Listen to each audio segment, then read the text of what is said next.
सात्विक आहार, त्यावर तुपाची धार, शुद्ध आणि कणीदार वारणा तूप.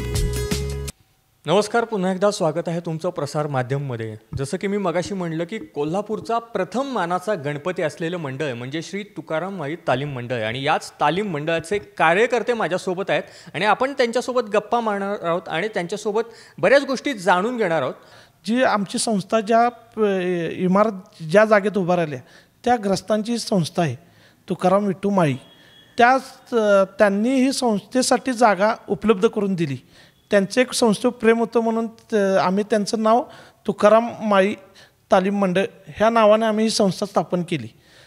जवळजवळ आज संस्थेला आमच्या 151 वर्षे चालू झाले आणि त्या संस्थेचं वाटचाल ज्येष्ठांनी जे मार्ग आम्हाला दाखवलेला आहे त्या मार्गानेच हे सगळं चालू झालेलं आहे आणि त्या मार्गानेच सगळे जे काही उत्सव परंपरा जी चालू आहे त्या मार्गानेच चालू आहे.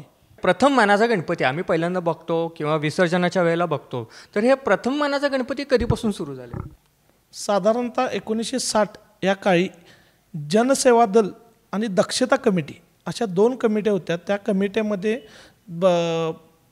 बाबासाहेब धारवाडे, बाबुराव धारवाडे, परत बाबू परीख असे ज्येष्ठ नागरिक जे सामाजिक कार्यात हे असायचे, सक्रिय असायचे, ह्या लोकांनी एक नियम केला की बाबा आपण एक गणपती उत्सवाला काय तर पारंपरिक हे आणूया. त्या पद्धतीनं त्यांनी एक स्पर्धा चालू केली की बाबा ज्याचा गणपती प्रथम विसर्जन होईल त्यांना एक मानाची ढाल दिली जाईल. असं एक शहरात त्यांनी एक स्पर्धा चालू केली.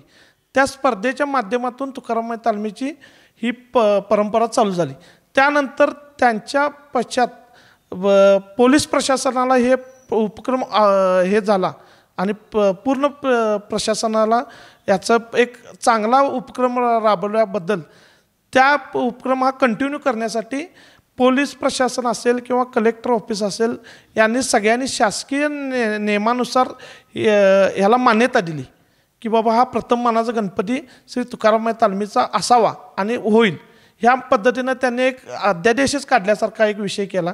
त्या पद्धतीनं हे आपली प्रथम मानाचं गणपतीचं विसर्जनाचं परंपरा चालू झाली. तर मंडळ खूप जुनं आहे, जवळपास 1875ची स्थापना आहे. तर तेव्हापासूनच्या बऱ्याच आठवणी किंवा आम्हाला बऱ्याच जणांना जाणून घ्यायचं की पूर्वी गणपती कसा होता आणि आत्ता कसा आहे. तर पूर्वी सजीव देखाव्याविषयी सुद्धा बरीच आठवण होती, तर काय सांगाल या सजीव देखाव्याविषयी? की सजीव देखाव्याच्या माध्यमातून आम्ही वाघ, ससा, अस्वल, नाग असे विविध जिवंत प्राण्याचा वापर आज तागायत आपण स्टेजवर आणि खुल्या मिरवणुकीत केला होता.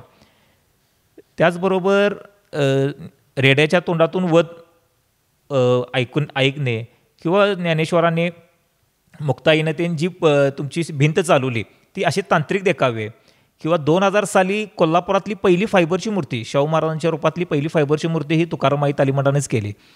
त्यामुळे एक आवर्जून नातं तयार झालं होतं की तुकाराम माई तालीम मंडळ म्हणलं की सजीव देखावा हा 100% असणार आणि 100% तिथं समाज प्रबोधन असणार आहे. सणासुदीचा आनंद राहो अखंड, पिढ्यानपिढ्या आनंदी क्षणांचा गोडवा वाढवतं वारणा श्रीखंड. श्रीखंड म्हणजे वारणा श्रीखंड. गणेशोत्सव म्हणलं की आपण एक गोष्ट नक्की विचार करतो की सामाजिक भान जपणारं काही म्हणजे प्रात्यक्षिक असेल, तर अशा पद्धतीचा सामाजिक उपक्रम आपल्या माध्यमातून काय राबवले गेलेत का? पूर्वी ज्या वेळेला आमचे उंडाबळी असेल किंवा नेत्रदान, अवयवदान हा जे देखावे असायचे सजीव देखावे, त्यावेळेला आसपासच्या खेडेगावातून लोक ट्रॉलीतून त्यांनी यायची. त्यांना एवढी समज नव्हती की बाबा हे काय चाललंय काय नाही. कारण त्यांना एक विषय असा वाटायचा की बाबा हा विषय आपुलकीचा आहे. ज्या लोकांची इच्छा आहे की बाबा देहदान करायचं आहे, नेत्रदान करायचं आहे किंवा आपल्याला ह्याच्यातून फॉर्म भरता येतोय, हे आपण एक उपक्रम राबवला. सामाजिक उपक्रम हा ह्याच्यातून उद्देश लोकांना एक उद्देश हे दिलं की बाबा ह्याच्यातून तुम्ही सामाजिक उपक्रम पुढच्या समाजासाठी काय तर देऊन जाऊ शकताय. एक तर आपल्या संस्थेचा कुठेही ध्वनी प्रदूषण हा विषय नसतो किंवा जनतेला किंवा शहरातील लोकांना ट्रॅफिक समस्या निर्माण व्हावी हे आपल्या संस्थेचं एक कुठलाही उद्देश नसतो. त्यामुळं आपण कुठंही जे काय समाजासाठी किंवा ट्रॅफिक रूल्स सगळे पाळून आपण आपला उपक्रम राबवतो.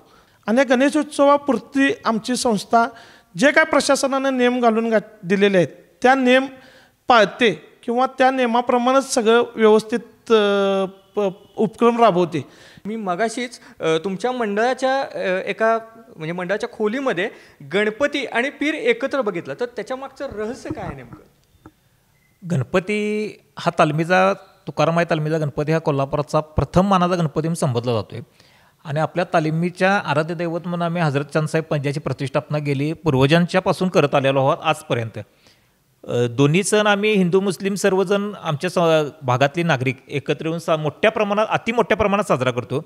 सन 2019-20 आणि 21 साली मोहरम आणि गणेशोत्सव ह्या संस्थेला तुम्ही बघता इथं जागेवरच आम्ही दोन्ही एकत्र प्रतिष्ठापना करून दोन्हीचीही एकत्रच पूजा अर्चा करून आम्ही मोठ्या प्रमाणात भक्तिपूर्ण वातावरणात आम्ही हा दोन्ही सण साजरा केला होता.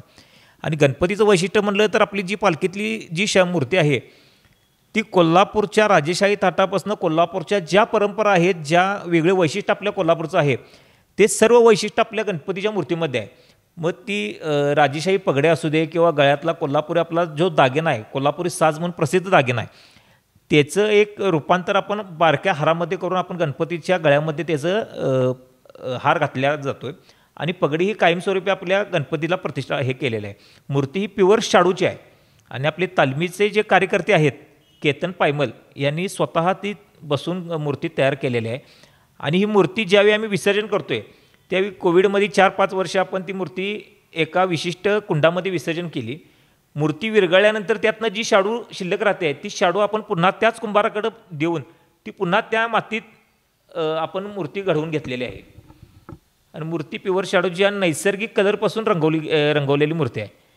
तुकारामाई तालीम कायमच पर्यावरणाचा विचार करणारी तालीम आहे. तुकारामाई तालीम मंडळ कोल्हापुरातील पहिली गणेश मंडळ असेल की ज्यांनी उत्सव मूर्तीसुद्धा जी मोठी मूर्ती असते ती दान करणारी कोल्हापुरातली पहिली तुकारामाई तालीम मंडळ आहे. नक्कीच. आणि मगाचपासून आपण बऱ्याच गोष्टी जाणून घेतल्या आहेत की प्रत्येक मंडळाला एक विशिष्ट इतिहास असतो. म्हणजे स्थापनेपासून ते आत्तापर्यंत नेमकं मंडळांनी काय काय केलं या बऱ्याच गोष्टी आपण जाणून घेतलेल्या आहेत. तुमच्या दोघांचे सुद्धा मनपूर्वक आभार. आणि असेच नवीन नवीन अपडेट्स आणि नवीन नवीन व्हिडिओसाठी आपल्या प्रसार माध्यमच्या यूट्यूब चॅनलला जरूर सबस्क्राईब करा. गणपती बाप्पा मोरया.